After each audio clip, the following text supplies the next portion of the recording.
미국의 인기 있는 쇼 프로 중에 하나 America's Got Talent라는 쇼가 있죠. 보신 기억이 있을지 모르겠어요. 한 6, 7년 전에 영국 쪽에서 Britain's Got Talent라는 쇼로 시작이 됐죠. 그래서 보통 사람이 자기에게 있는 재능을 심사위원들 앞에서 노래를 하면 노래를 하고 마술을 하면 마술을 하고 다양한 재능을 보이게 되고, 그 중에서 선발된 사람들이 TV에서 모든 그 나라 사람들 앞에서 자기 재능을 보여주고, 결국은 그 모든 투표나 이런 절차를 통해서 그의 1등을 뽑는 그런 재능쇼죠. 탤런트 쇼입니다. 그래서 영국에서 시작이 돼서 이제 미국으로 건너와서 이제 America's Got Talent라는 쇼가 탄생을 했고, 유튜브에 보니까 전 세계 각 나라에서 자기 나라 이름을 따서 Philippines Got Talent라는 쇼도 있고, 한국인인지 모르겠어요. Korea's Got Talent 있는 것 같아요. 어떤 것 같아요. 그래서 전 세계 있는 모든 나라들이 그 나라에서 보통 사람들이 가진 재능들을 찾아서 1년에 1등을 뽑는 그런 쇼입니다. 2007년도에 폴 파츠라는 사람이 Britain's Got Talent에서 1등을 했습니다. 이 사람은 제 기억하기는 그 우체부로 일하는 사람이었던데, 너무나도 오페라를 잘해서 그 2007년도 그 해에 1등으로 선정이 되고, 이제는 자기가 하던 일을 그만두고 이제는 오페라 가수로서 새로운 인생을 살아가는 사람이 되었습니다. 2013년도에 올해 새로운 영화가 나오는데 One Chance라는 영화가 나오는데, 이 One Chance라는 영화가 바로 폴 파츠라는 사람의 삶을 바탕으로 한 영화입니다. 재작년에 미국에서도 2011년도에 우승한 사람이, America's Got Talent 우승한 사람이 랜더 유진 머피라는 흑인이었습니다. 근데 랜더 머피라는 흑인은 직업이 무엇이었는가 하면 카와시 하는 사람이었어요. 세차하는 데서 그 일을 하던 사람이 이 America's Got Talent에 나가게 되고 심사위원들한테 발탁되게 되고, 그래서 모든 과정을 통해서 맨 마지막에 최우승자로 선정이 됐습니다. 작년에는 사람이 아닌 올라테 도그스라고 강아지들이 우승을 했어요. 강아지들이 이 강아지를 트레인한 올라테라는 사람들이, 부자가 참 많은 시간을 이 강아지를 트레인을 해서 그 모든 수만 명이 나온 그 사람들을 제치고 이 올라테 도그스라는 강아지들이 우승을 했습니다. 올해도 지금 진행 중에 있죠. 그래서 이제 6사람이 아니면 6그룹이 마지막으로 남아있는 사람들입니다. 이 세상에는 각 사람이 탤런트가 있는 것을, 재능이 있는 것을 우리는 알 수가 있습니다.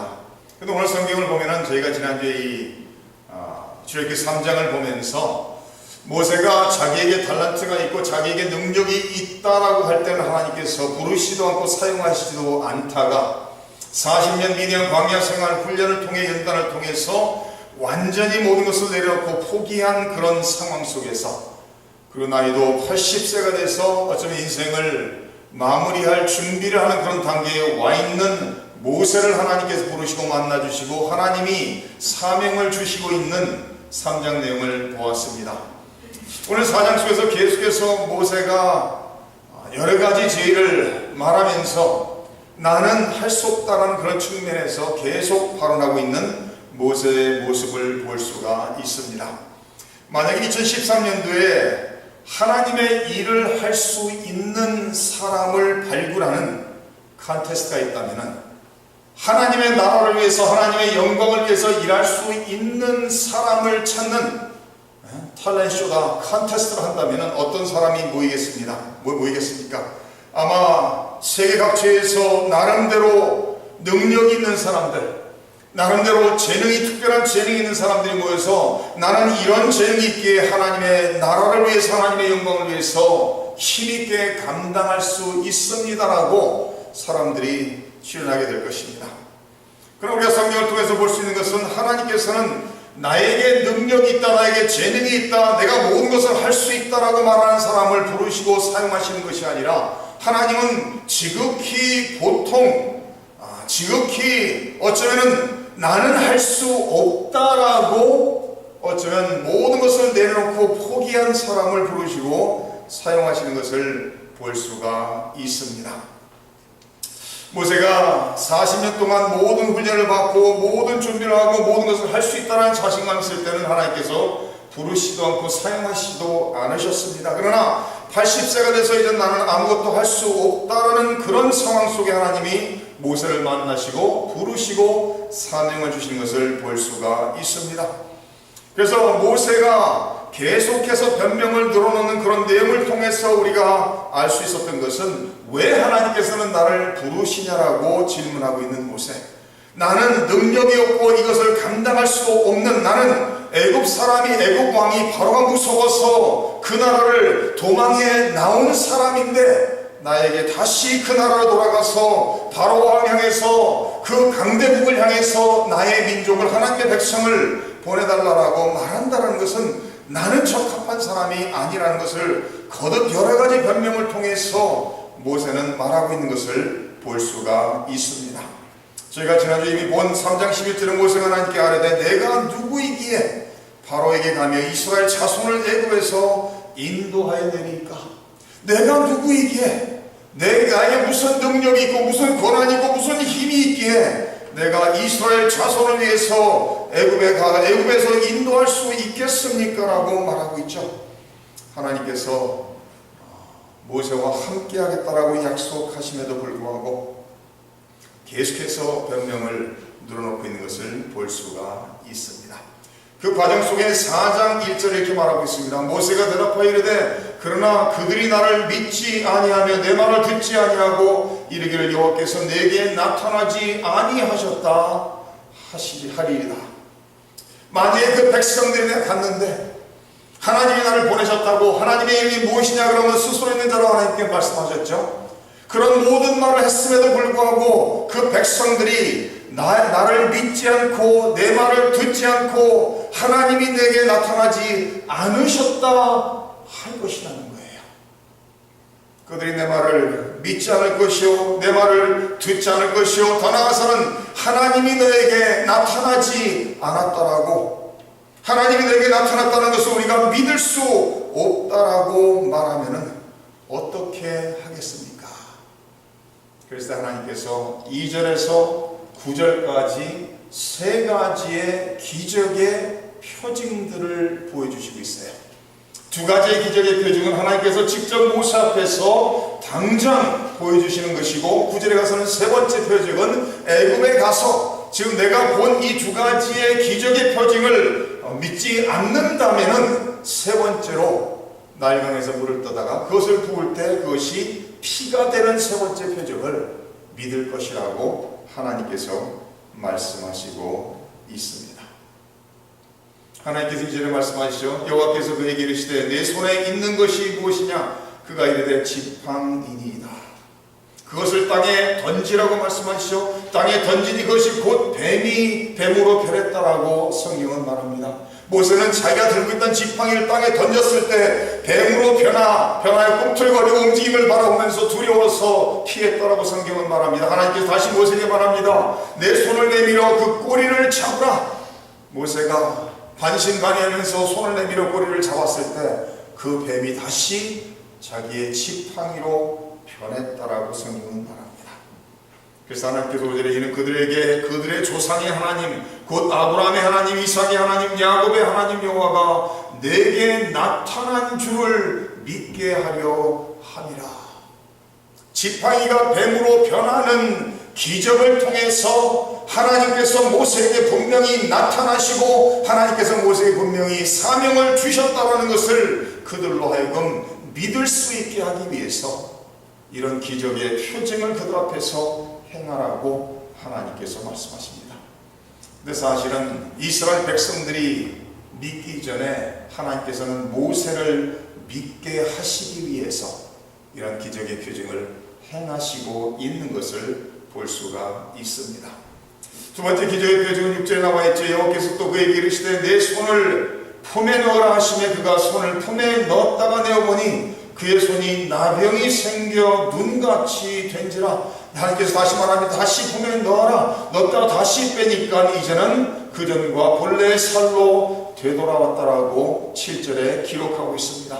여호와께서 이르시되 만일 그들이 너를 믿지 아니하며 그 처음 표적의 표징을 받지 아니하여도 나중 표적의 표징은 믿으리라. 그들이 이적을 믿지 아니하며 내 말을 듣지 아니하거든 너는 나일강 물을 조금 떠다가 땅에 부으라. 내가 떠온 나일강 물이 땅에서 피가 되리라. 두 가지의 기적을 베푸시면서 이것을 통해서 먼저 모세가 확실히 하나님이 부르시고 하나님이 사명을 주시고 하나님이 능력을 주신 것을 믿게 하시고, 이런 기적을 통해서 이스라엘 백성들이 하나님께서 모세에게 나타나셨고 하나님께서 모세에게 사명을 주셨고 하나님께서 모세와 함께 하신 모세를 애굽에서 이스라엘 백성들을 인도해내실 수 있도록 보내셨다는 것을 믿을 수 있게 하시고 있는 그런 모습을 볼 수가 있습니다.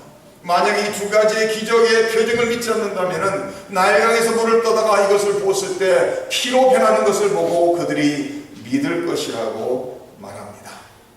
한 이 정도 되면은 이제는 알았습니다 그럴 것 같죠. 한 이 정도 되면 하나님께서 이만큼 인내하시면서 모세의 모든 질문에 답을 하시면서 모세의 모든 의문과 의심에 답을 하시면서 하나님께서 이런 기적들을 보이셨으면 이 정도 되면 모세가 알겠습니다. 나에게는 능력이 없고 나에게는 힘이 없지만은 능력을 주시는 하나님을 믿고 제가 나가겠습니다라고 말할 것 같은데 모세가 10절에 이렇게 말합니다.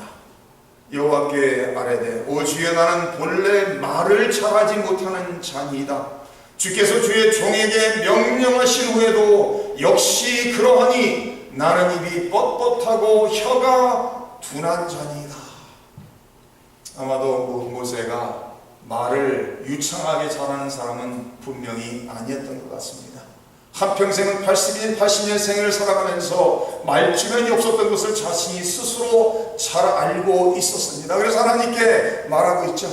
나는 말을 잘하지 못하는 사람입니다. 하나님께서 나를 만약에 보내신다면 내가 애굽에 가서 바로왕을 향해서 이스라엘 백성을 향해서 계속해서 말을 통해서 그들을 설득해야 할 터인데 저는 말을 못하는 사람입니다.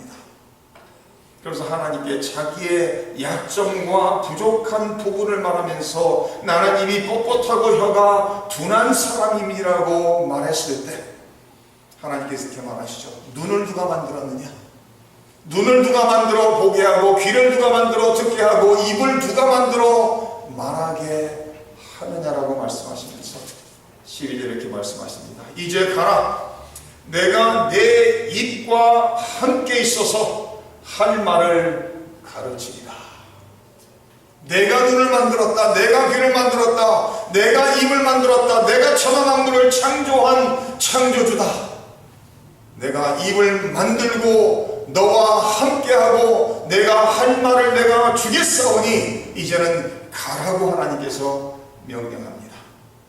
그래서 모세가 맨 마지막으로 자기의 원래 가지고 있던 생각을 말하고 있죠. 모세가 이르되 오 주여 보낼 만한 자를 보내소서. 지금 모세가 여러 가지 질문을 던지고 변명을 하고 있었던 그 모든 이유는 무엇이었죠? 나는 가기 싫다라는 거예요. 나는 아니라는 거예요. 나는 그런 일을 감당하기에 적합한 사람이 아니고 나는 정말로 아무것도 할 수 없는 무능한 사람이니까 하나님 이제 더 이상 말씀하지 마시고 다른 사람을 보내라고 말합니다. 그래서 하나님께서 진노하시죠. 하나님께서 모세를 향하여 노하여 이르시되 레위 사람 내 형 아론이 있지 아니하냐? 그가 말 잘하는 것을 내가 아노라. 그가 너를 만나러 나오나니 그가 너를 볼 때 그의 마음에 기쁨이 있을 것이라. 너는 그에게 말하고 그의 입에 한 말을 주라. 내가 내 입과 그의 입에 함께 있어서 너희들이 행할 일을 가르치리라. 하나님께서 말씀하시죠.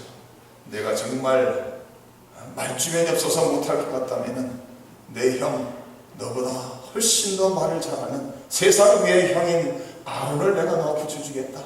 내가 너와 함께하고 아론과 함께해서 아론이 너의 입의 역할을 하게 할 것이다. 너는 내 형 아론에게만 말하고 내 형 아론이 그 모든 말을 이스라엘 사람들과 애굽 바로왕과 모든 사람에게 전할 터이다. 내가 너와 아론과 함께하여 이 모든 것을 감당할 수 있게 하시겠다라고 말씀하시고 있습니다. 좀 이 내용을 보시면서 이상하지 않으세요? 오늘 이 시대는 능력 있는 사람, 오늘 성경을 보면서 하나님은 능력의 사람들, 재능의 사람들을 뽑아 쓰시는 것 같다라고 생각되어지는데, 왜냐하면 많은 목사님들이 설교하시면서 이 사람은 이런 믿음의 사람입니다, 이 사람은 이런 재능의 사람이다 말하는데, 사실은 그 모든 사람은 재능의 사람도 아니요, 능력의 사람도 아니요, 믿음의 사람도 아니요, 모든 사람들은 우리와 같은 평범한 사람들인데, 그 사람들을 하나님께서 부르시고 하나님께서 능력을 주시고 하나님이 함께 하심으로 사용하신 사람들이라는 거예요. 그래서 엘리야는 우리와 똑같은 사람이라고 야고보서 5장에 기록하고 있죠. 우리가 생각하기엔 하나님은 능력 있고 재능 있는 사람을 들어 쓰실 것 같은데, 사실은 성경을 자세히 연구해 보시면 하나님은 낮아진 사람, 하나님은 모든 것을 내려놓고 하나님이 아니시라면 나는 아무것도 할 수 없다라고 고백하는 그런 사람을 쓰신다는 거예요. 그런데 우리 성도님 자신을 한번 생각해 보세요. 모든 것이 다 잘 될 때, 내가 원하는 대로 다 이루어질 때 우리 자신이 낮아집니까? 스스로 낮아지는 사람이 없어요. 제 자신부터도 모든 것이 잘 되면은 교만 덩어리가 돼서 인생을 살아가지 스스로 낮아지는 사람이 없어요. 그러나 인생의 역경과 환난과 고난을 통해서 넘어지고 쓰러지고 또 쓰러져 바닥에 도달해서야만 비로소 우리는 모든 것을 내려놓는 훈련을 받게 됩니다. 그리고 하나님 앞에 나아가, 하나님, 나는 아무것도 할 수 없습니다. 나는 부족합니다. 그러나 하나님이 나에게 능력 주시고 하나님이 나와 함께 하신다면 감당할 수 있습니다. 그런 겸손한 고백을 하게 되는 것입니다. 오늘 말씀을 통해서 딱 두 가지만을 기억하시기를 원합니다. 첫 번째는, 하나님께서는 성도님들에게 있는 것을 사용하신다는 거예요. 하나님이 성도님들을 부르시고 성도님들에게 사명을 주실 때 없는 것을 가지고 뭘 하라고 말씀하지 않으세요. 모세가 말합니다. 그들이 나를 믿지 않고 그들이 내 말을 듣지 않고 그들이 하나님이 나에게 나타나지 아니했다고 말하면 어떻게 합니까? 그랬을 때 하나님께서 내 손에 무엇이 있냐는 거예요. 그럼 사실은 보면은 모세의 손에 있는 것은 무엇이었죠? 지팡이예요. 근데 그 지팡이가 무엇을 하는데 사용됐죠? 양치는데, 목자로서 양치는데 사용한 것이죠. 사실 이 지팡이는 특별한 것이 아무것도 없는 것이에요. 단지 자기의 직업을 하는데, 잘하기 위해서, 직업을 바로 하기 위해서 사용된 도구에 지나지 않는다는 거예요. 그러나 하나님께서 모세가 하나님 앞에 서 있을 때 모세에게 있는 것이 그 지팡이 하나밖에 없었죠. 하나님께서 그 지팡이를 던져라, 뱀으로 변화시키십니다. 그 꼬리를 잡아라, 다시 지팡이가 됩니다. 그래서 하나님께서 17절 말씀 보시면 이런 말씀을 하십니다. 너는 이 지팡이를 손에 잡고 이것으로 이적을 행할지니라. 모세의 손에 있었던 그 지팡이가 지금 자기의 손에 있는 그대로 있었을 때는 양치는 데밖에 쓸모가 없는, 그 이상도 아니요 이하도 아닌 그런 지팡이였습니다. 그러나 하나님 앞에서 그 지팡이를 들였을 때, 내던졌을 때, 그리고 하나님의 기적으로 뱀으로 변하고 그것을 다시 잡았을 때는 이제는 능력을 행하는, 기적을 행하는 능력의 지팡이로 변했다는 거예요. 그 지팡이의 능력이 있었던 것이 아니라 그 지팡이를 통해서 역사하시겠다라는 하나님에게 능력이 있었다는 것입니다. 우리 성도님들에게는 무엇이 있습니까? 많은 사람들이 말하기를, 하나님, 나는 아무것도 없습니다. 아무것도 없는 사람은 아무도 없죠, 사실은. 제가 잘 보는 프로 중에 하나, 그것이 알고 싶다는 프로를 재밌게 봅니다. 그것이 알고 싶다는 프로에서 거지 목사라는 내용을 다뤘어요. 바로 지난 어젠가 이렇게 거지 목사. 그래서 이 거지 목사 그 별명이 왜 붙여졌냐? 사실은 그 목사가 되기 이전에 거지로 인생을 살았다는 거죠. 그래서 거지로 인생을 살다가 하나님의 은혜를 체험하고 하나님을 만나고 목사가 되어서 무소유주의로서 자기처럼, 이번에는 이제 반신불구인데 휠체어를 타고 다니면 그럴 수밖에 없는 사람인데, 자기처럼 불구인 사람을 위해서 실로암 이라는 이름을 붙이고서 그 사람들 돌보는 그런 일을 하기 시작했다는 거예요. 그래서 이 사람은 거지라는 의미가 나쁜 의미가 아니라 대단히 긍정적인 의미로 그 별명이 붙여진 사람이에요. 그래서 이 사람에 대한 내용을 그것이 알고 싶다 해서 다뤘습니다. 근데 그것이 알고 싶다의 이 내용을 다루게 된 이유 중에 하나는 지난 3월 달에 지체장애 1급 장애인이 세상을 떠납니다. 그곳에서 실로암 장애인들 위한 장소에서 지난 3월 달에 1급 장애인이 생명을 거두고 죽습니다. 몸이 아픈 사람이니까 죽는 것이 그렇게 큰 문제가 되지는 않겠죠. 그러나 그 동생이 죽었다는 것을 그 사람의 누나가 그것이 알고 싶다의 제보를 보냈다는 거예요. 그러면서 근데 그 누나가 이런 얘기를 합니다. 거지 목사가 동생의 명의를 빌려 신용카드를 발급받은 뒤 유흥비에 지출하는 등 비도덕적 행위를 자행했다는 거예요. 그리고 그 지출 비용으로 인한 빚을 고스란히 가족에게 떠넘겼다는 거예요.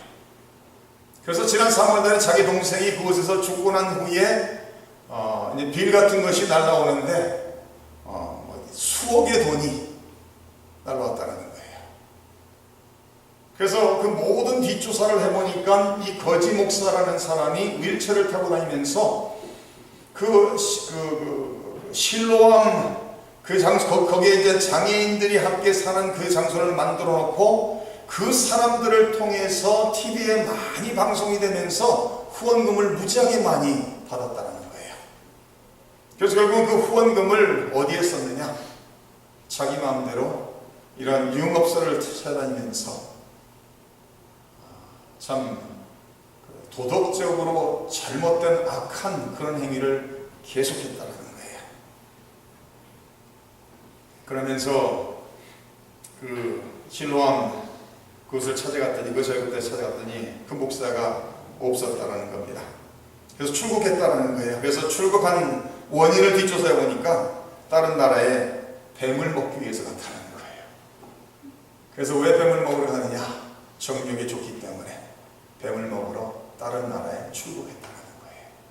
그래서 그 목사를 만나게 되고 모든 뒷조사를 해보니까 이 사람은 후원금으로 들어오는 한국의 모든 사람들, 가난한 노인부터 시작해서 이 사람이 하는 사역은 정말 너무나도 아름답다 해서 5,000원, 10,000원, 50,000원을 보낸 그런 돈을 가지고 자기의 개인적인 욕구를 채우기 위해서 유흥업소를 끊임없이 방문하며 피부 관리를 하기 위해서 피부 관리사를 찾아다니면서 그 모든 돈을 썼다는 거예요.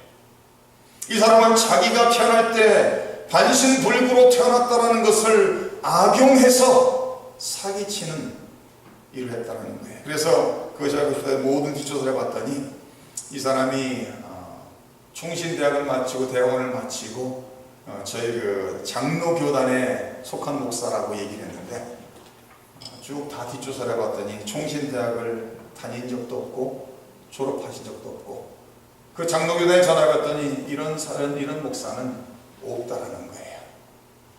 그런 거죠. 반신불구로서 거지로 인생을 구걸하면서 살아가다가 문득 떠오른 생각이 내가 목사라고 말하면서 성경 하나 들고 다니면서 사람들에게 구걸하고 열심히 살면서 머리도 팔아서 살기 위해서 그리고 더 나아가서는 불구들을 돕는 이런 그것을 만들어서 하면은 내가 돈을 많이 벌 수 있겠다라는 생각 속에 완전히 자기가 처한 그 상황을 하나님의 영광을 위해서 하는 것처럼 가장하여 거짓으로 사기를 치며 들어온 수억만 원의 돈을 횡령했다라는 그 사실이 보도가 됐습니다.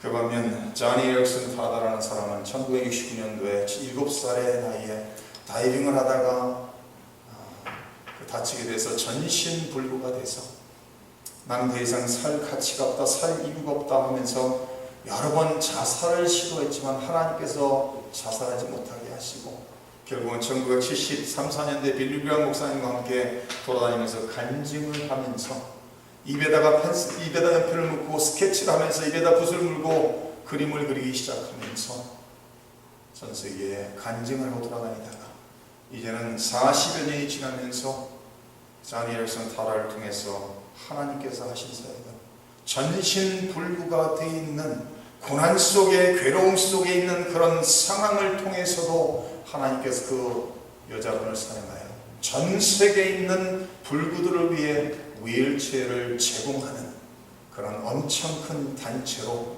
하나님께서 귀하게 사용하시는 것을 볼 수가 있습니다. 우리 성도님들에게 무엇이 있습니까? 어떤 재능이 있습니까? 어떤 경험이 있습니까?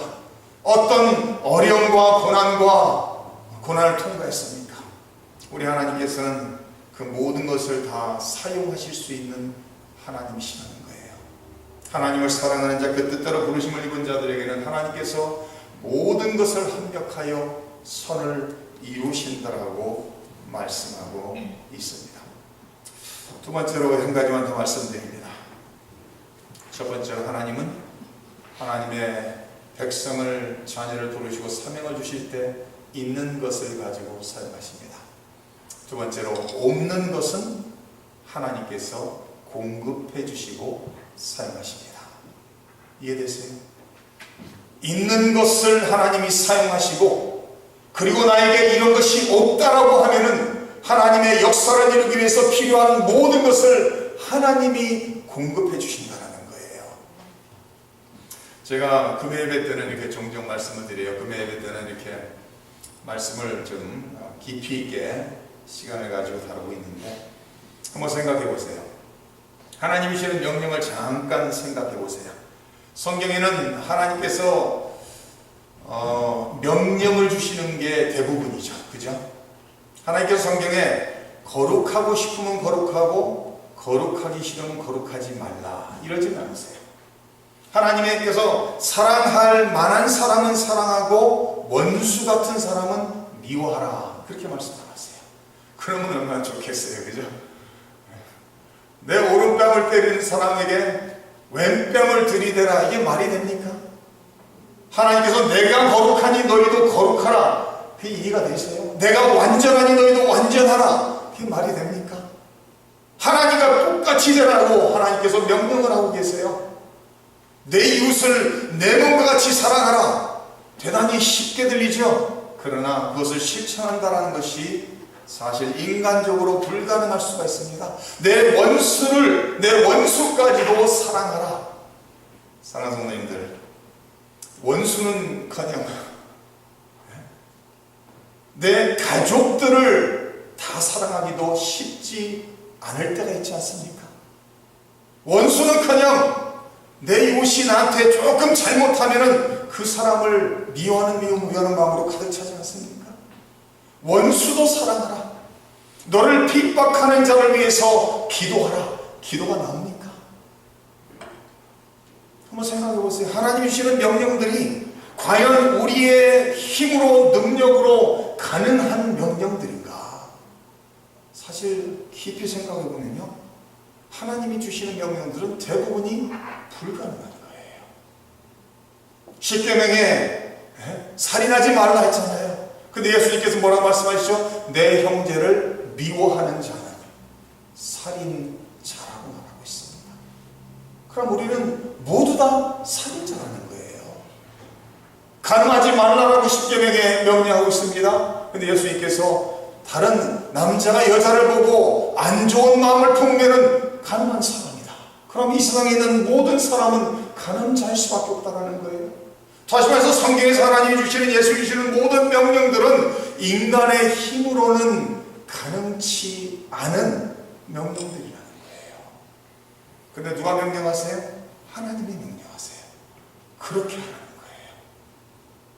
그러면 그 모든 명령을 가능케 하시는 분이 누구세요? 하나님이시라는 거예요. 하나님의 명령을 가능케 하시는 분은 오직 하나님이라는 거예요. 내가 거룩한 것처럼, 내가 너희의 아버지로서 거룩한 것처럼 너희들도 아들로서, 딸로서, 자녀로서 나와 같이 거룩하라, 나와 같이 완전하라. 그럼 성경은 이렇게 말합니다. 거룩하라고 명령하신 하나님께서 거룩하게 만드시는 하나님이라고 말씀합니다. 다시 말해서 하나님께서 우리에게 명령하시는 모든 말씀을 우리가 이룰 수 있도록 능력 주시는 하나님이시라는 것을 우리는 기억해야 됩니다. 그래서 하나님이 우리를 부르시고 사명을 주셨을 때 어느 부분에 나에게 부족하다, 없다 했을 때는 그것을 하나님께서 공급하시고 이룰 수 있도록 능력 또한 주시겠다라고 하신 분이십니다. 그래서 모세가 나는 말주변이 없습니다. 내가 입을 만들었다. 내가 너와 함께함으로 너에게 할 말을 주겠다. 모세가 그래도 난 할 수 없습니다. 할 수 있는 사람 보내주십시오. 그러니까 내 형을 너에게 붙여주겠다. 그는 말주변이 좋고 말을 잘하는 사람이니 내가 너와 함께하고 그들의 형과 함께하고 내 입에 할 말을 주고 내가 내 형에게 말하면 내 형과 함께해서 그 말을 내가 하겠다. 하나님께서 말씀하십니다. 사랑하는 성도님들, 하나님은 성도님들을 부르시고 하나님의 자녀로 살아갈 수 있도록 하십니다. 자녀로 살아갈 수 있는 그 능력이 하나님께 있다라는 것을 믿으시고 날마다 하나님만을 바라보며 의지하며 하나님께서 우리를 부르시고 우리에게 복음 전파의 사명을 맡기시고 하나님이 우리를 부르시고 하나님을 사랑하며 이웃을 사랑하는 그 사명의 사명을 맡기셨을 때, 사랑의 사명을 맡기셨을 때 하나님께서 사랑할 수 있도록, 사랑하며 살아갈 수 있도록 하나님께서 능력도 은혜도 주시겠다라는 약속이십니다. 날마다 하나님 안에서 우리 자신을 돌아보며 우리 연약함과 부족함을 시인하며 하나님의 능력으로 하나님이 우리를 통해 역사하실 수 있도록 날마다 겸손히 낮아지며 나에게 있는 것을 하나님의 영광을 위해서 최선을 다하여 바치고 사용하며 더 나아가서 나에게 부족한 것을 하나님의 은혜 가운데, 능력 가운데 체험을 받고 하나님의 역사를 이루실 수 있는 우리 성도님들 되시기를 주님의 이름으로 축원합니다.